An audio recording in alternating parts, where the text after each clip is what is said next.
नमस्कार दोस्तों, हिमांक defence classes पे आप सभी का स्वागत है।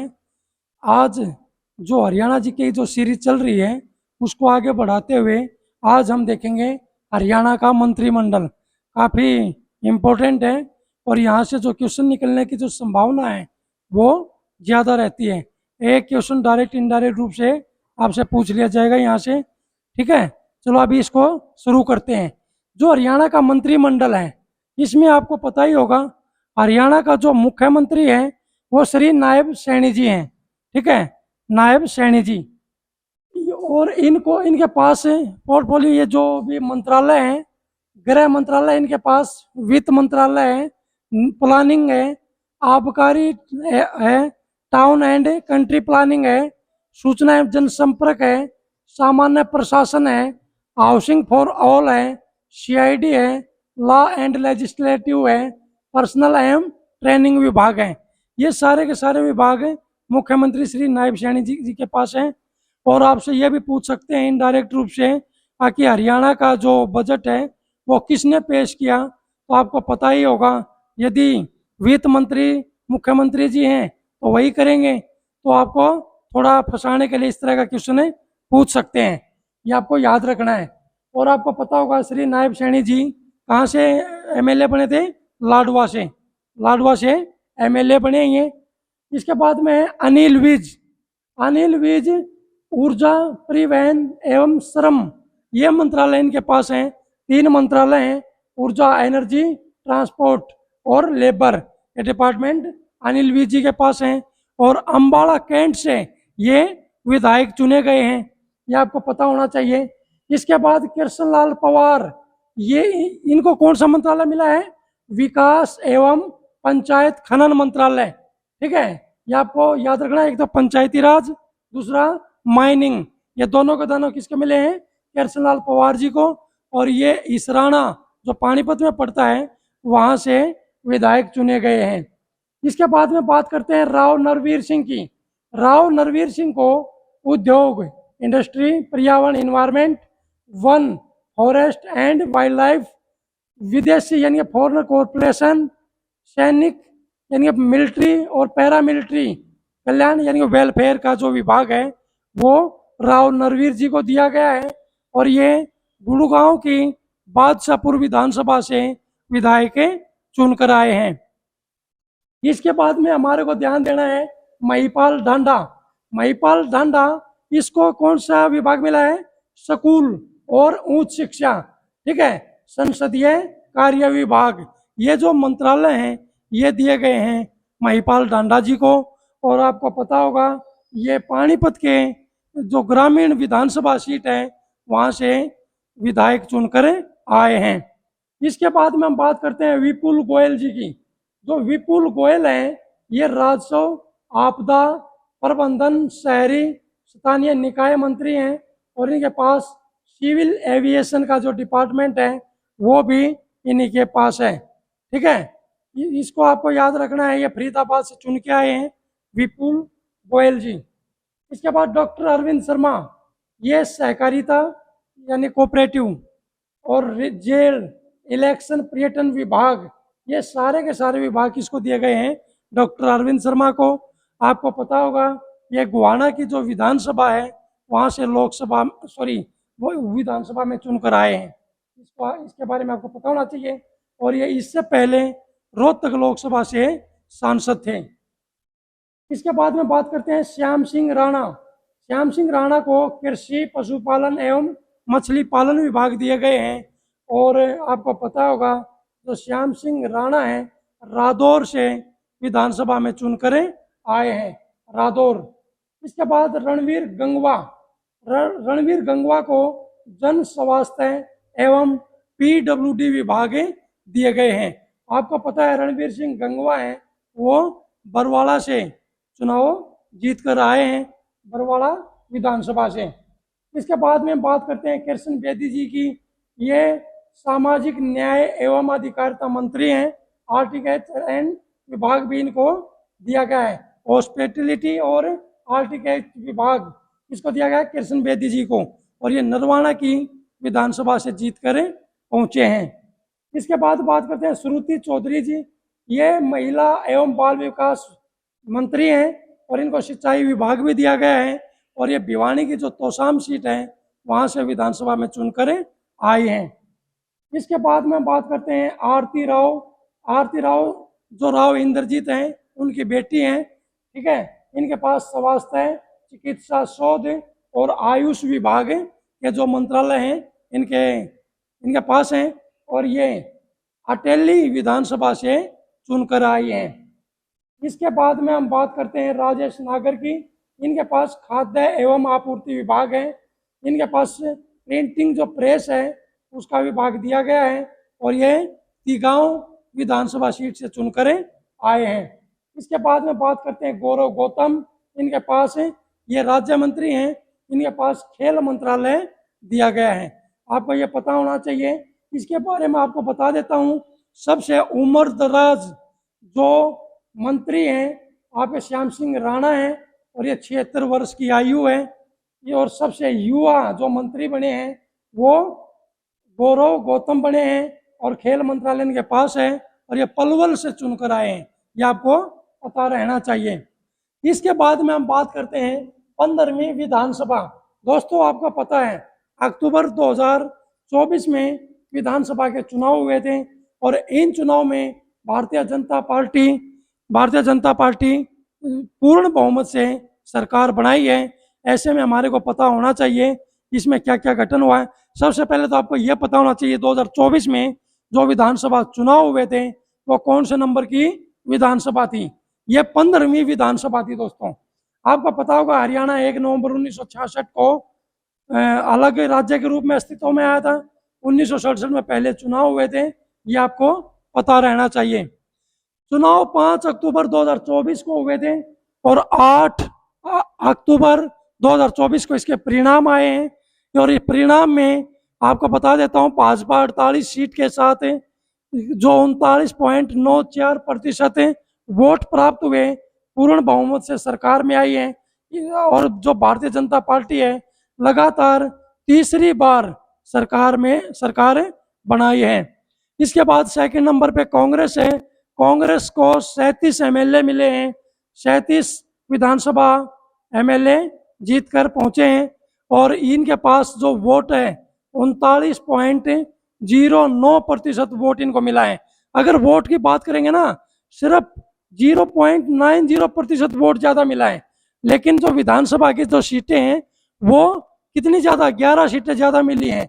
इसका कारण ये हो सकता है अगर बहुत सारे जो एमएलए बने हैं वो काफी कम मार्जिन से आ रहे हैं कांग्रेस वाले, ये हो सकता है। इसके बाद में आईएनएलडी की बात करते हैं, इंडियन नेशनल लोकदल। जो इनके पास जो वोटिंग है वो जो वोट मिला है 5.96% है और इनके 2 एमएलए चुनकर आए हैं। और जो 2 एमएलए चुन के आए हैं एक रानिया से अर्जुन चौटाला जी हैं और जो दूसरा डबवाली से आदित्य चौटाला जी हैं। ये दोनों आईएनएलडी से चुनकर आए हैं। और सबसे बड़ी बात यह है एलनाबाद से चौधरी अभय सिंह चुनाव हार गए थे। इसके बाद में निर्दलीय जो था उसको 14.11% वोट मिला है। और हरियाणा में जो विधानसभा हुई थी 15वीं उसमें 3 एमएलए निर्वाचित होकर आए हैं, वो निर्दलीय रहे हैं। एक श्यावत्री जिंदल हिसार से हैं और दूसरे गन्नौर से देवेंद्र कादियान और तीसरे नंबर पे आप बहादुरगढ़ से राजेश जून। आपको पता होगा जो निर्दलीय जीत के आए हैं, जो देवेंद्र कादियान जी वो बीजेपी से सीट मांग रहे थे और श्यावत्री जिंदल ये भी बीजेपी से सीट मांग रही थी, लेकिन इनको विधानसभा सीट नहीं मिली तो उन्होंने निर्दलीय चुनाव लड़ा और जीत कर आई। जो राजेश जून है ये कांग्रेस से सीट मांग रहे थे। इसके बाद में आगे बात करते हैं 15वीं विधानसभा में सबसे बड़ी जीत मामन खान की थी भाई। ये 98,441 वोट से ये जीते थे। ये काफी इंपॉर्टेंट है और ये फिरोजपुर झीरका जो सीट है वहां से चुनकर विधानसभा में पहुंचे हैं। इसके बाद में सेकंड है सबसे छोटी जो जीत है ये देवेंद्र अत्री जी की है और ये विधानसभा में उच्चाणा विधानसभा है वहां से जीत कर आए हैं और मात्र 32 वोटों से जीत कर आए हैं, 32 वोटों से। आपको पता होगा जो पूर्व IAS ब्रिजेंद्र सिंह, जो चौधरी वीरेंद्र सिंह के बेटे हैं, उनको चुनाव हराया इसने। इसके बाद में सबसे युवा MLA की बात करेंगे तो ये आदित्य सुरजेवाला है। ये कैथल विधानसभा से जीत कर आए हैं, जो 25 वर्ष इनकी आयु है। और ये जो इसके बाद में 7वीं बार यानी सबसे ज्यादा उम्र दराज MLA कौन आए हैं? रघुवीर काद्यान, ये बेरी से आए हैं और इनकी आयु 80 वर्ष है। इसके बाद में महिला विधायक हैं, आपको पता होगा 5 जो विधायक हैं वो बीजेपी से चुन के आई है, महिला हैं वो। और कांग्रेस से 7 महिला MLA आई हैं और निर्दलीय 1 जीत कर आई हैं। आपको पता ही हो सावित्री जिंदल जी का मैंने भी जिक्र किया था। और जो टोटल 4 हैं जो जीत के आए थे, ये आपको पता ही होगा। 2024 में जो जीत के आए हैं सबसे अमीर जो MLA हैं वो सावित्री जिंदल जी हैं और ये 270 करोड़ की प्रॉपर्टी इनके पास है। और यदि सबसे गरीब MLA की बात करेंगे तो कपूर वाल्मीकि जी हैं, इनके पास 7 लाख रुपए की प्रॉपर्टी है और ये बवानी खेड़ा से विधानसभा में पहुंचे हैं। यह आपको पता होना चाहिए। आपको यह भी पता होना चाहिए ये टोटल है ना 4 महिलाएं पहुंची हैं निर्दलीय विधानसभा में जीतकर।